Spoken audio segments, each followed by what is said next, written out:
মাত্র ঘরে থাকা 4টে জিনিস দিয়ে আজকে আমরা বানাবো এই মিনি স্পঞ্জি চকোলাভা কেকটা। এটা ছোট থেকে বড় সবার খুবই ভালো লাগবে। তোমরা বাড়িতে অবশ্যই ট্রাই করো একবার। তো তার জন্য আমি প্রথমে এখানে নিয়ে নিয়েছি 2 প্যাকেট অরিও বিস্কুট। তোমাদের যে কোনো চকলেট বিস্কুট নিতে পারো। এবার একটা ব্লেন্ডিং জারে চকলেট বিস্কুটের প্যাকেট দুটি দিয়ে দিয়েছি একটু দুধ। উষ্ণ গরম রুম টেম্পারেচারে রাখা ছিল দুধটা, তো সেটা এর মধ্যে দিয়ে ভালো করে ব্লেন্ড করে নিয়েছি। এবার আমি এর মধ্যে দিয়ে দিয়েছি 1 টিস্পুন মতো বেকিং পাউডার। তো বেকিং পাউডার থাকলে দিতে পারো, নাহলে এর বদলে তোমরা ইনো দিতে পারো।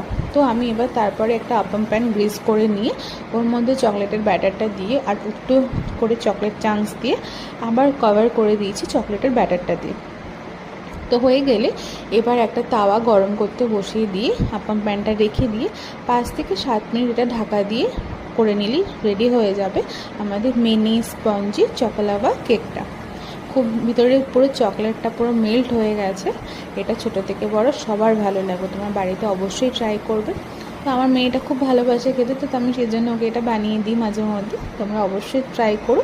আর এরপর হয়ে যাওয়ার পরে তোমরা দেখতে পাচ্ছ ভিতরে পুরো চকলেটটা মেল্ট হয়ে গেছে, আর আমি ওপর দিয়ে একটুখানি চকলেট সস দিয়ে দিয়েছি। ব্যাস রেডি চকলেট কেক।